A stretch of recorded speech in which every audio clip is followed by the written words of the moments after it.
윤방부 교수입니다. 현재 연세의대 명예교수고 아산중훈병원 재단회장 겸 진료의사로 일하고 있습니다. 반갑습니다.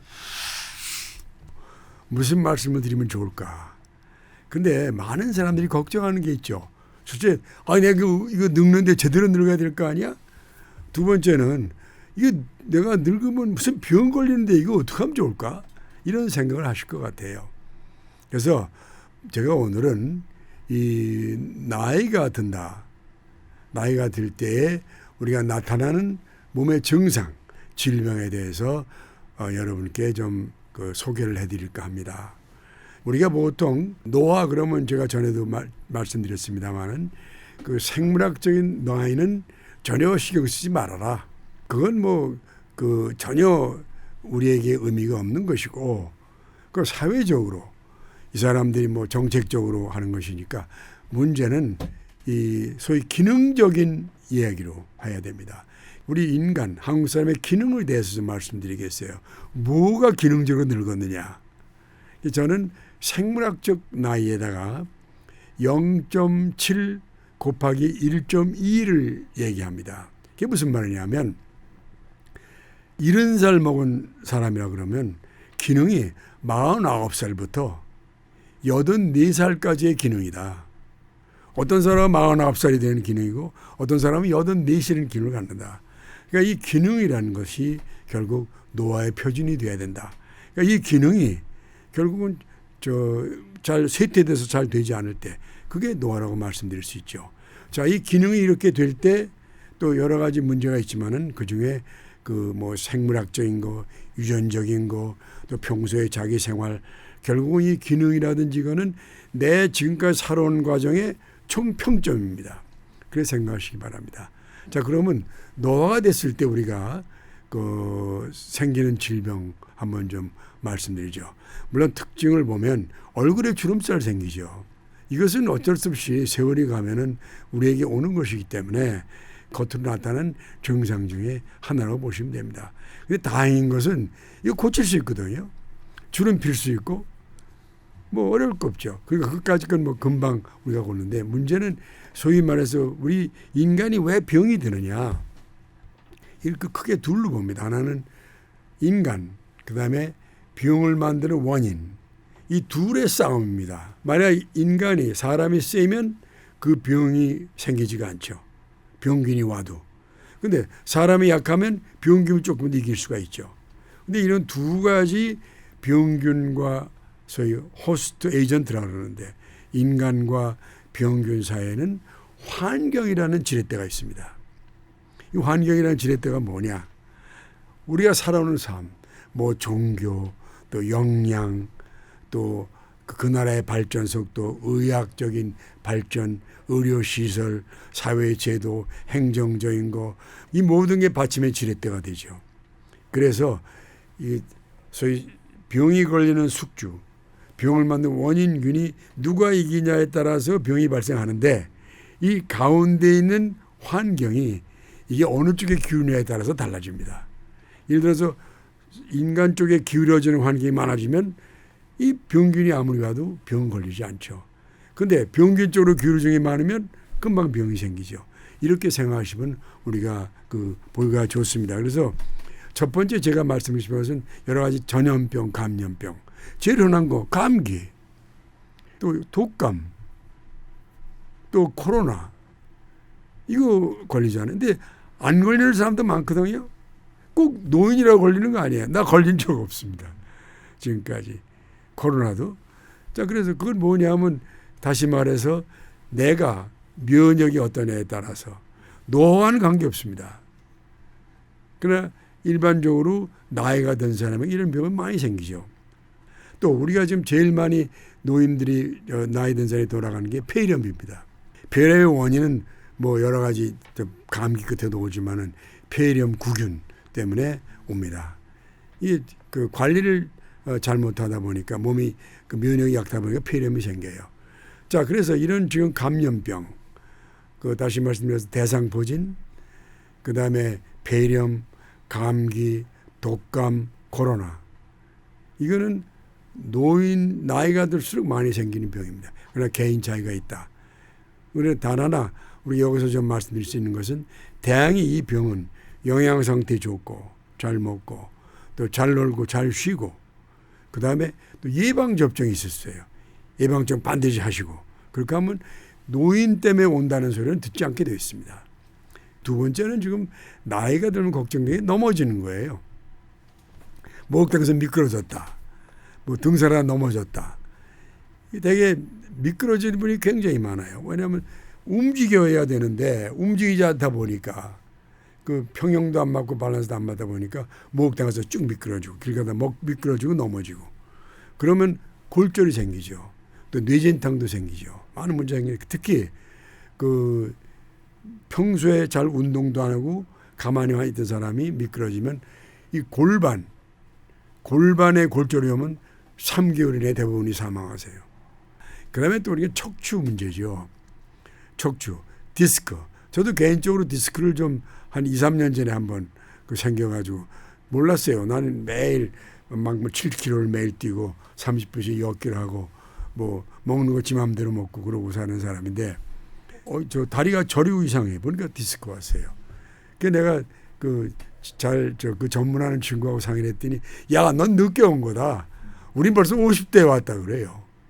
이 디스크도 일종의 나이가 들면서 그 퇴행되기 때문에 오는 그런 허리 디스크라고 말씀드려요. 그 다음에 또 척추관이 좁아지는 척추관 협착증.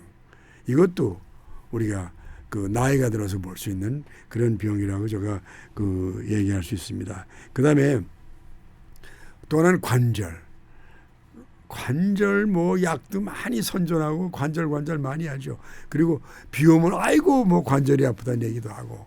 이 관절 이거는 뭐냐면 많이 쓰다 보니까 결과적으로 우리가 그 관절에 그 마모가 올 수밖에 없는 거죠. 또 거꾸로 또 운동을 안 해가지고 관절에 문제가 오게 되고 물론 제일 많은 게 퇴행성 관절염. 나이 들어서 관절이 마모가 돼서 오는 관절염입니다. 또 골다공증도 우리가 얘기를 할 수 있어요. 골다공증. 물론 어떤 사람은 남자도 골다공증이 있다는 난 믿지 않습니다. 난 여자는 있다고 보는데 남자 있을까? 물론 골다공증의 정의가 따라 다르지만 일단 골다공증. 그것도 결국 뭐냐면 영양 부족, 햇빛 안 쐬고 운동 안 하고 그러다 보니까 오는 게 골다공증이거든요. 골다공증. 이것도 우리가 그 나이가 들어서 그 나타나는 노화 때 생각할 수 있는 그런 질환들이다 이렇게 그 말씀을 드릴 수가 있습니다. 그 다음에 그 눈에 오는 변화, 그 백내장, 렌즈에 하얀 게 덮여가지고 잘 보이지 않죠. 또 녹내장, 눈의 압력이 높아가지고 이게 문제가 되는 거예요. 이것도 우리가 노화로 관계되는 그런 질병이다 이렇게 말씀드립니다. 또 하나 대머리. 나이가 들면 이상하게 뭐 우리가 농담으로 뭐 없다 그러듯이 머리 가운데가 빠져나가는 분들 많아요. 그리고 그 좋던 머리가 없어져 가지고 대개 이분들이 모자 쓰고 다닙니다. 모자 쓰고 다니고 보면 머리 대머리 되는 거. 이것도 노화의 표현이에요. 그 다음에 또 치아, 이빨도 좀 마모가 되고 약해져 가지고 결국은 임플란트 한 2-3개씩 하고 다니는 분들. 이봐 노인들의 그 병의 특징이라고 봅니다. 그 다음에 이제 청력. 귀가 점점점, 왜냐하면 귀 속에 있는 그 청력 세포들이 조금씩 노화가 오기 시작해요. 노인들이 고래고래 소리 지르게 얘기해요. 소리 지르는 사람은 그 사람이 자기가 안 들리니까 소리 지르는 거예요. 텔레비 볼륨 굉장히 높이고 이 청력 그것도 우리가 그 문제가 됩니다. 그 다음에 외로워요. 외로움을 많이 느껴요. 그래서 우울함을 많이 느끼는 분이 꽤 많이 있습니다. 우울.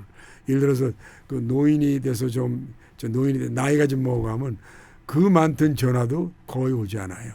지구에는. 그러다 보니까 외로움을 굉장히 느껴요. 그리고 자식들한테 가까이 오지 않고 이런 외로움. 이것도 우리가 좀 생각할 수가 있습니다. 그 다음에 또 하나 우리가 노화를 방지하는 그건 뭐가 있냐면 첫째 다이어트, 식사, 그 다음에 드럭, 약, 그다음에 운동. 이걸 가지고 노화를 예방 관리한다고 그래요. 그다음에 운동. DD. 다이어트는 얘기 많이 하잖아요. 뭐 소구식, 다채, 헛소리하고 뭐 지중해식 뭐. 근데 사실은 골고루 먹으면 되는 거예요. 특별히 노인이라서 막기 위해서 먹는 음식은 없어요. 뭐 특별히 뭘 먹으면 뭐 불로식이라는 건 없어요. 야, 요걸 먹으면 오래 산다 그런 건 없는데 골고루 먹는 게 다이어트예요. 골고루. 뭐든지 골고루. 대신에는 나이가 들면 점점 소화력이 약해져서 식사량도 줄어요. 거기에 맞추는 거죠. 그다음에 드럭. 지금 약에 대해서 관심이 너무 많아요. 처음에 약이 나왔던 게 호르몬 얘기, 뭐 DHA 얘기, 뭐 이런 얘기하고 그다음에 여러 가지 나이 들지 않게 한다는 무슨 건강 보조 식품 뭐 이런 거. 그다음에 또 전에는 DHEA, 뭐 멜라토닌 호르몬 얘기도 하고 또 성장 호르몬 뭐 이런 약까지 얘기를 많이 해요. 근데 약 가지고 노화를 관리하거나 막는 수는 없죠. 또 콜라겐 뭐 그래가지고 그다음에 세 번째가 엑서사이즈인데 이 엑서사이즈는 변하지 않는 진리예요. 이 엑서사이즈를 소홀히 하게 되면 뭐가 문제냐면 근육이 위축이 와요. 그걸 근감소증이라고 불러요. 이 근감소증이 오면 그냥 근육이 아주 위축이 돼가지고 가늘고 배만 볼록하고 옷 벗고 목욕탕에서 정말 비참해요. 그런 모습을 보게 되면 결국 그분은 치매도 빨리 오고 넘어지기도 잘하고 문제를 많이 근감소증. 그래서 운동 이거는 뭐 누구든지 할 수 있기 때문에 운동은 우리가 이런 걸 예방할 수가 있어요. 제가 오늘 여러 가지 말씀을 드리는 것은 우선 노화가 생각될 때 나타나는 증상. 우리가 노화가 오게 되면 차이 났다는 증상은 막을 수 없는 건 막을 수가 없어요. 아무리 막을래도. 그러나 또 현대의학이 발전했으니까 가능하면 얼굴 주름, 목 주름은 현대의학의 혜택을 받으세요. 그리고 또 그다음에 대머리 이거 어쩔 수 없는데 대머리도 현대의학의 혜택을 받으세요. 머리 이식 수술하게 되면 괜찮아져요.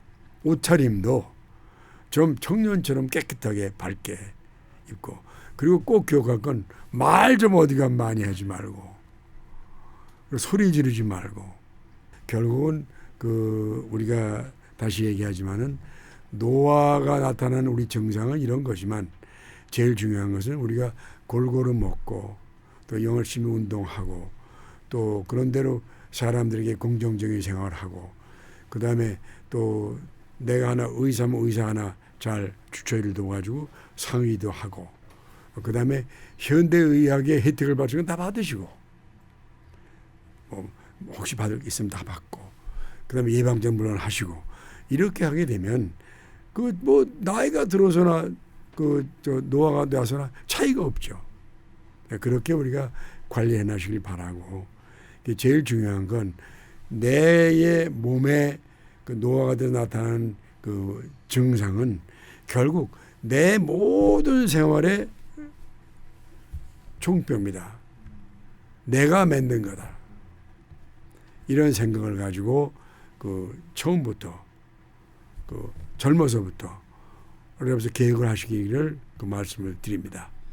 그리고 꼭 기억하실 것은 항상 마음속은 이건 우리가 청춘을 얘기하고 노화를 얘기할 때 이 청년이나 청춘이나 노화는 인생의 일정한 시기가 아닙니다. 마음이 먹기 달립니다. 이렇게 마음을 먹고 가는데 젊을 때처럼 아주 신선한 그런 정신, 그다음에 용기, 그다음에 모험심 이걸 가지고 꼭 지내셔서 젊은 노년, 젊은 청춘 가지시기 바랍니다. 전원경 교수님과 함께 미국과 필라델피아를 누비며 세계 7대 미술관을 모두 관람합니다. 관심 있으셨던 분들은 조금 서두르시면 좋겠네요. 영상 아래 링크에서 자세한 내용을 확인하세요.